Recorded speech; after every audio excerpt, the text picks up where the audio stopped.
Hey, what's going on? It's Bill Burr, and it's time for the Monday Morning Podcast for Monday, October 5th, 2015. You're going to have to deal with this. This is the level of talking that I'm going to be able to do because I have a couple of guests here in my house, and it's 8 a.m., and I'm trying to be courteous, unlike the cunt that called me at 6:58 in the morning. I thought it was some fucking radio guy, you know? For some gig I had back east, I had no idea. It was like, hey, how you doing? I was like, what? And he was like, I guess my wife scheduled some fucking shit here at the house on Saturday. She wasn't even aware of it. I don't know, something about the fucking alarm. He goes, is there any way I can reschedule it? It's like, well, I don't know about this one. I got to wait till my wife wakes up. And he goes, oh, okay. Sounds like I woke you up too. It's like, yeah, it's 6:58 in the morning, you cunt.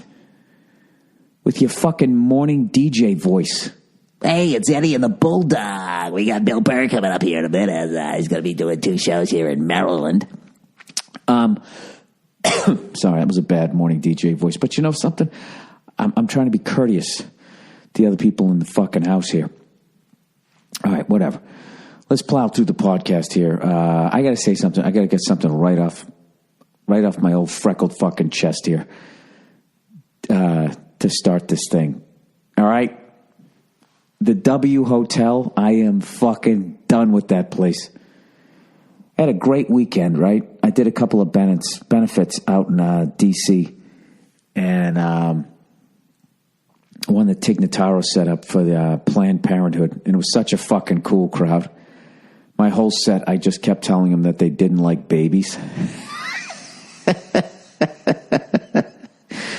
One of my favorite things to do when you do a benefit is you go out there and then you act like you don't understand the point of view of the people that are doing the benefit, unless it's something fucking horrific. You know what I mean? Like if it's, kids with cancer or something like that, then I behave myself. But if it's like Planned Parenthood or, the right to life. If it was the right to life people, I would tease them that they haven't looked at a census and how many people are on the planet. Hey, let's keep having more babies. I would just do something like that. Anything to just kind of kill the fucking tension of the one subject that you're not supposed to talk about. So it was just an awesome crowd, and I kept going back to that. And they had a great sense of humor about themselves. They kept laughing when I was saying it. The rest of my act, it was a little touchy. DC's really fucking touchy, by the way.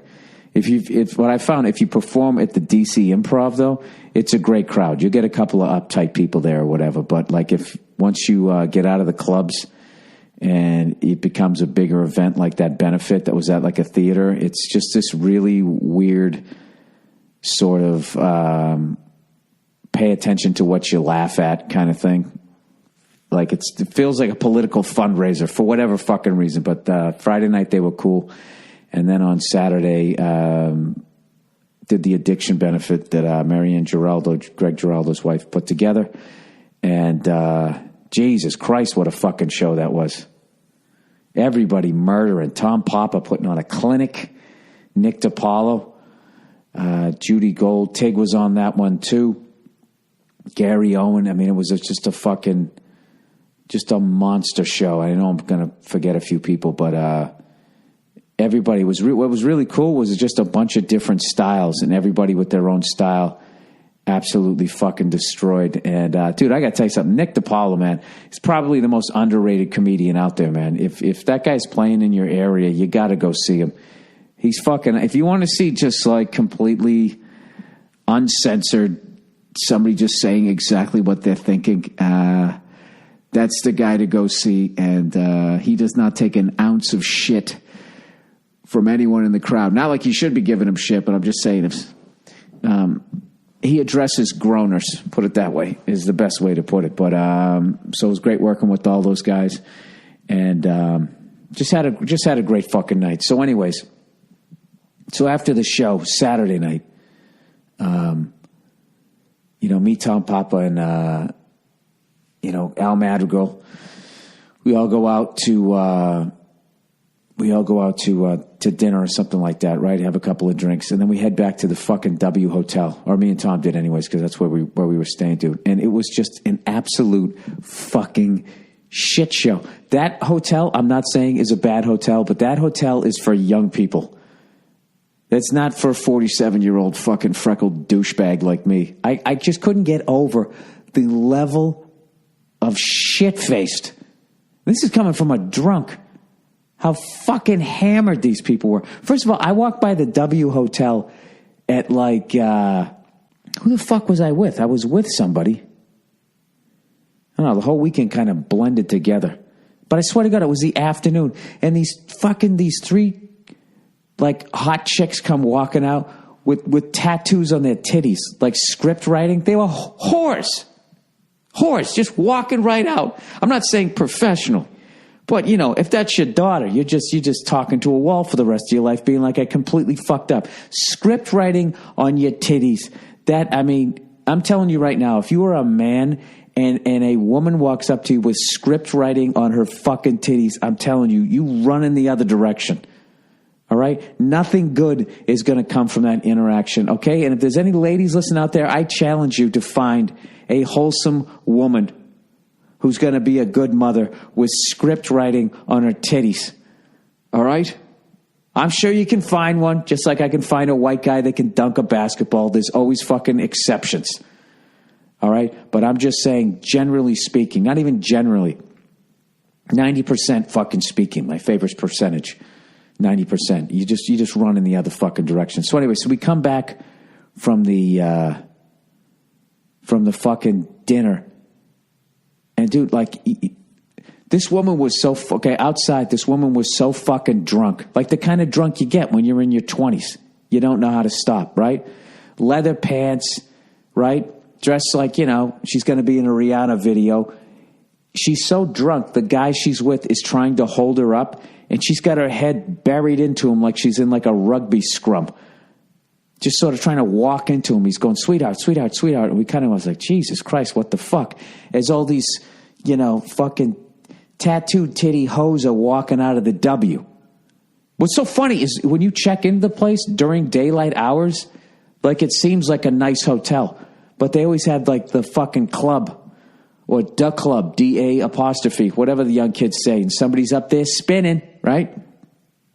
When the fucking, it turns into an absolute fucking shit show. And nobody can hold their alcohol or fucking did too many drugs. I don't know what it is. So anyways, this lady is like buried her head into this guy. And is like, she's trying to like get a first down. And we looked away, and then all of a sudden you heard, boom, the unmistakable sound of a head hitting something solid, and she had fallen down on her backside, and her momentum carried her into the cab, the side of the cab that they were trying to stick her into, and she fucking banged her head. And then she got up and was laughing. And I want to say it was because she was a dumb cunt. All right? Now, somebody could say, well, why don't you look at it like, you know, she's got a sense of humor about herself, like the Right to Life people. You know what? She was too pretty to have a sense of humor about herself. You know, and that's probably my, you know, issues with those types of fucking women. Which, of course, most of it is. But, yeah, I would just say, no, she just was like, oh, this is funny because there's no consequences to anything I did because as drunk as I am, I probably only paid for one fucking drink this night. You know what I mean? Oh, there's the stupid laptop. Let me know I got a fucking message. Yeah, I think she just was enjoying the attention. And then her boyfriend finally snapped and was like, will you shut the fuck up and get in the fucking cab? And she was still laughing. You know what I mean? And I bet when it happens again, she'll laugh again because no one will ever slap the shit out of her because she's a woman and it's against the rules. You know what I mean?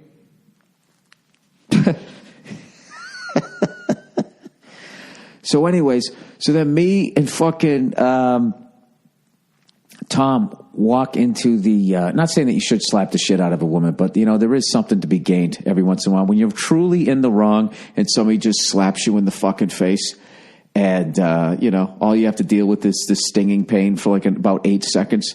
There is kind of a, what do I think about some of my behavior over the last couple of minutes? Another great advantage to being a guy. Also, you can have a beard so you can kind of cushion the sting of the slap. Is he advocating domestic violence? So then we go into the W Hotel. By the way, what I just said there is most bloggers' fucking thought process before they sit down to type. Anyways, so we go into the fucking W Hotel, and we're standing there just like weaving our way through unbelievably fucking shit-faced people. There doesn't seem to be any sort of concern as to how these people are getting home, if they're driving. It is a city, so I guess everybody was sort of cabbing it or Ubering it. I don't know what the fuck they were doing. So we're weaving our way through these people. We get to the fucking... You get to the elevators, and they got 3 elevators. One of them goes up to the top where the bar is. It's basically the shit show elevator. And then the other 2 is for fucking old people who just want to go to their room and go to bed. And, of course, the shit-faced people keep getting on the wrong elevators and all that type of stuff, right? So as we're standing there, all of a sudden, this sea of fucking guys walk in wearing tuxedos, and for some reason they have these little stuffed animal ponies with them. And they just all come filing in to go to bed. And I'm looking at Tom going, oh, fuck these guys. And they're fucking drunk as hell. And the guy shows up next to me and goes, you want my pony? This fucking guy, right? These guys were like over the top gay. And they had like these Hitler Youth haircuts. It was really fucking bizarre. And they had tuxedos and these stuffed animal ponies or some shit. I don't know what was going on. I have no idea what the fuck was going on. So we skip an elevator. And then wait for the next one to come. And by the time the next one shows up, there's another fucking herd of Hitler Youth gay guys with ponies trying to get in this, as you have scripted titty drunk girls trying to figure out how to get up to the fucking top of the place so they can get even more shit-faced. So anyways, finally get on the fucking elevator. And so let's get back to the scripted titty whores. All right?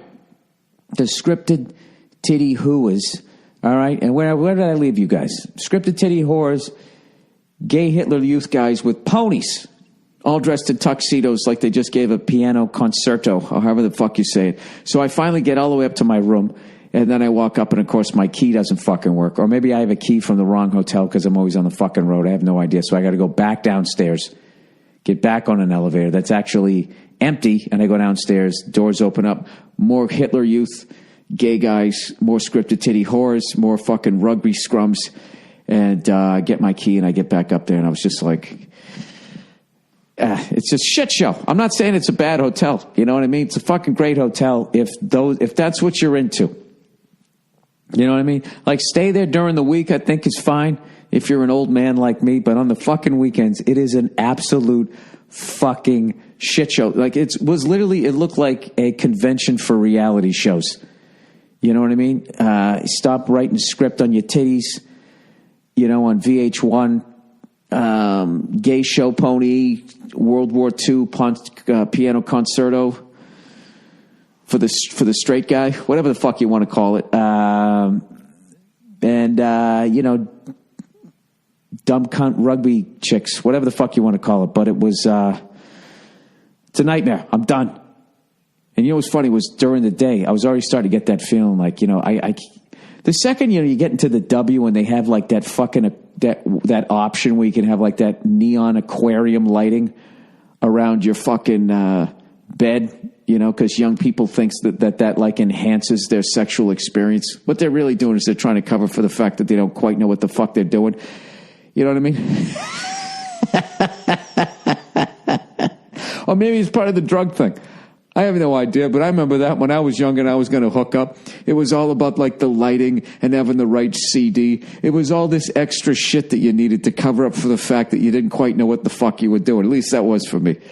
Whatever. I'm just a grumpy old man. Don't listen to me.